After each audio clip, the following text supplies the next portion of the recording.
Bonsoir, évidemment, je ne vais pas pouvoir les remplacer, mais Ségolène était là encore jusqu'à hier soir, et puis elle revient demain avec le président de la République. Et elle a aussi un agenda très contraint.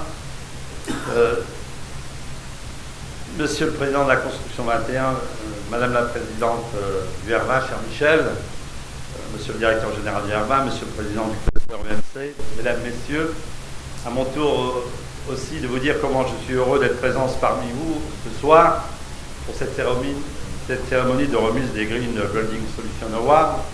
Vous le savez, le bâtiment, c'est un secteur prioritaire sur lequel il nous est impératif d'agir, tout simplement parce qu'il représente un tiers de la consommation énergétique mondiale et 20% des émissions de gaz à effet de serre. Le défi de la construction durable et du déploiement de bâtiments économes en énergie à l'échelle mondiale est donc majeur. Majeur pour atteindre les objectifs de l'accord de Paris pour le climat.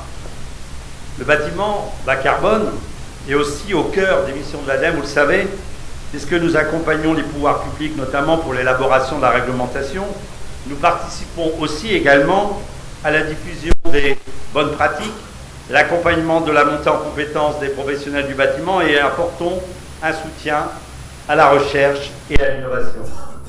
Il me semble important de rappeler ici que l'enjeu du bâtiment n'est pas uniquement énergétique, il faut aussi travailler sur la réduction des impacts de la construction jusqu'à la fin de vie de ces bâtiments afin de pouvoir améliorer notre capacité à préserver nos ressources en matières premières, mais aussi en eau, réduire notre impact sur le sol, nos productions de déchets, sans oublier évidemment l'amélioration du confort et aussi de la santé des occupants. C'est tout l'enjeu du chantier de la performance environnementale des bâtiments neufs qu'ont lancé les pouvoirs publics français et dans lequel nous sommes fortement impliqués. Pour y répondre, il faut des solutions innovantes, qu'il s'agisse des nouveaux matériaux, renouvelables et recyclés, voire biosourcés, mais également des solutions qui soient fondées sur le numérique, telles que la modélisation des données du bâtiment, ou encore de nouvelles méthodes industrielles pour la rénovation de la construction qui permettront de baisser les coûts et ainsi pouvoir massifier la diffusion de bâtiments performants, puisque là, on est bien sûr dans une accélération, une généralisation, une massification, c'est tout l'enjeu. Car le déploiement de ces solutions à grande échelle est crucial. Et la génération de ces solutions et méthodes innovantes suppose d'activer des leviers encore plus complexes. Il faut donc agir sur l'offre et sur la formation des professionnels, mais également sur la demande.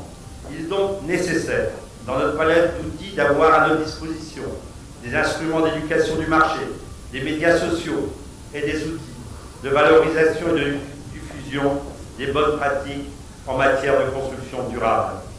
C'est justement tout le sens des Green Building Solution Awards, tout comme les plateformes lancées par Construction 21 en France, au Maroc, en Algérie et bientôt en Chine, mais on va y revenir. Ce n'est donc pas un hasard si nous soutenons depuis plusieurs années ce concours et le développement des plateformes Construction 21. Dans cette même perspective de partage d'expérience et de bonnes pratiques à l'international, l'ADEME est impliquée dans l'Alliance mondiale pour le bâtiment et la construction. Nous avons initié dans ce cadre, une initiative sur les bâtiments bas carbone en climat chaud et tropicaux, qui rassemble maintenant de nombreux partenaires en France et à l'international autour du déploiement à grande échelle de bâtiments bioclimatiques. La COP22 nous permet aujourd'hui de mettre en lumière toutes ces actions et de renforcer la synergie avec les projets existants.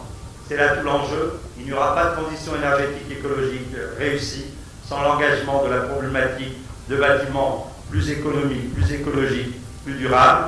Donc le bâtiment est essentiel pour réussir à l'échelle de la planète nos objectifs pour faire reculer le changement climatique et trouver des solutions pour donner un avenir meilleur et plus désirable à l'ensemble de la population et aux futures générations. Merci de votre attention. Merci beaucoup.